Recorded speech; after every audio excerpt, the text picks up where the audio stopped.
Welcome to FMYI. We're so excited you're ready to get started. To get to your coordinator site, go to www.fmyi.com and then click Sign in the top left-hand corner. You'll be asked for your username and for your password. You should have already received an invitation from your coordinator so that you have access to their site. If you've not received one, we suggest contacting your coordinator, or you can click here to resend your invitation. Once you create or use a previously used FMYI account, you'll be able to log in with your username and password. You can also choose to log in with your Facebook, LinkedIn, Twitter, or Google accounts. This will never share FMYI information, it just allows you to log in. Also, if you ever forget your username and password, you can click on these links here to retrieve or reset that information. I'm going to choose to remember my credentials and click Sign in. This is your account page. You'll see a list of all the sites to which you have access, including, if they have one, your state site and your RSC site. On the right-hand corner, you'll see account settings. If you click on that, you'll be able to see where you can edit things like your name, your time zone, your email address, and change your password. You will always have this link available to you. I'm going to click My Sites and go into my DSC site. This is the homepage of your DSC site. You'll see on the left side the navigation with your tools and your prospects and groups. They are further organized as workspace categories and subcategories. I can click on Prospect Hot and see a view of my hot prospects. If I have several, I can click Browse Subcategory to look at a further list. Going back to the home page, you'll see that this is my site snapshot and my sales funnel is showing up right now. This is how I can keep track of my prospect management. I can click on Need to Follow Up and see a view of all of my groups or prospects. I can also go down to the Featured Pages section to see things that my coordinator made available, like important forms to use. I can go there and download forms or view money bag contests and see the Success Tracks sign in page where it gives me one-click access. So going further down, you'll see the latest activity. Everything on the site is completely private. No one will be able to see your prospects and groups, only your coordinator. You will not be able to see other associate information. It's all based on your account and what you have access to.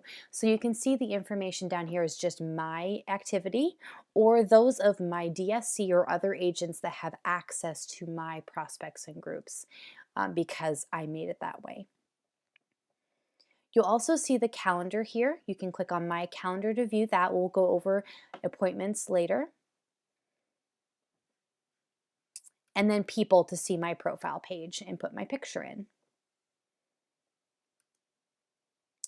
Going back to the site snapshot, you can also choose other things to view, like prospects and groups, to see how I'm doing otherwise in my sales funnel, or enrollment month. The home page is where everything will be able to come together to give you a visualization of how your business is doing.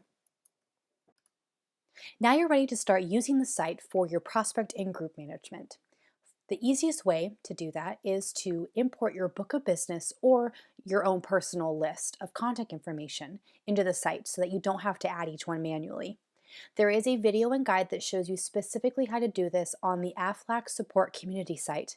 But for now, I'm going to add one manually so you can see how easy it is.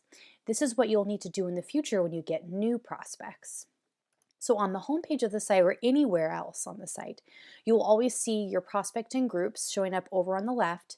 All you have to do is click on the plus sign. It'll ask for your name. I'm just going to make one up here.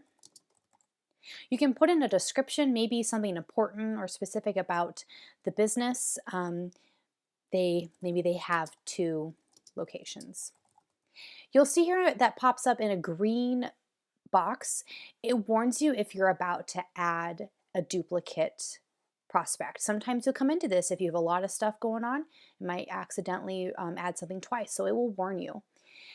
This still keeps it private. You won't see other agents' pages in the site. Even if it has the same name, it will only show up if it's something that you have added to the site.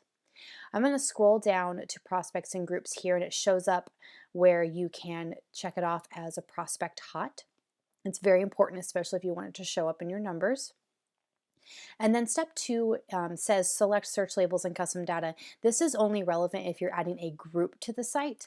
Since you're going to be importing those anyway, you won't really be adding this information manually, but if you click show hide options, it'll pop up and you'll see where you can add things like account number, number of employees, active policy holders, and the enrollment month even.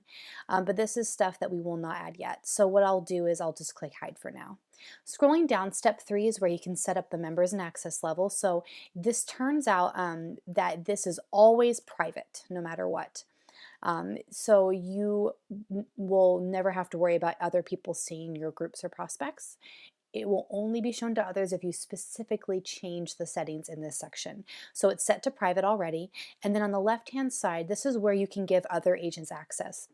You realize that sometimes associates will work together on a prospect, so you want to give the other associate access. So I'm Good Looking Agent here. I'm the owner because I'm adding the prospect, but I can choose to give Casey, Cool Agent, access. I can give him ownership access, which is the same as what I have now, or you can just give him read and write.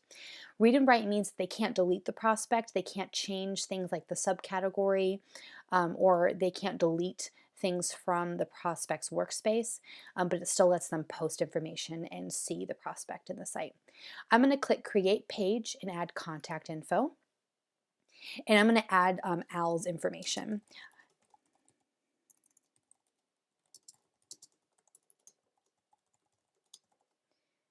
And I have a phone number for him, as well as an email address. You'll see that there are a lot of options here.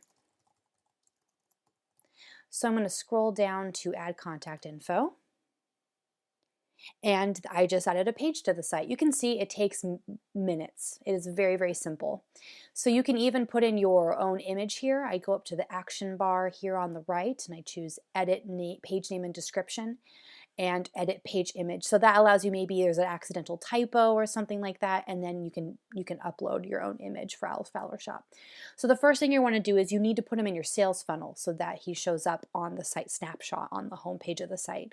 So I'm going to choose, maybe I scheduled a presentation for Al's Flower Shop, and it will say update, the page status has been updated, and when I scroll down I'll see where it pops up in yellow. So especially if you're working on a prospect with another associate, it helps you keep track of who's doing what, so it records the changes I make in the sales funnel.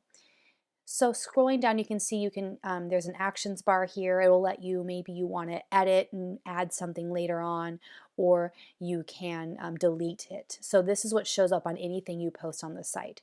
So posting a message, file, a link, appointment, task, these things, this is where you post everything about this prospect, and then it will put it down here in the latest activity. So what you'll end up with is proof of your relationship with the prospect, a conversation, recorded data that you and your DSC and a fellow associate can see. And again, this is completely private. No one can see this but a DSC.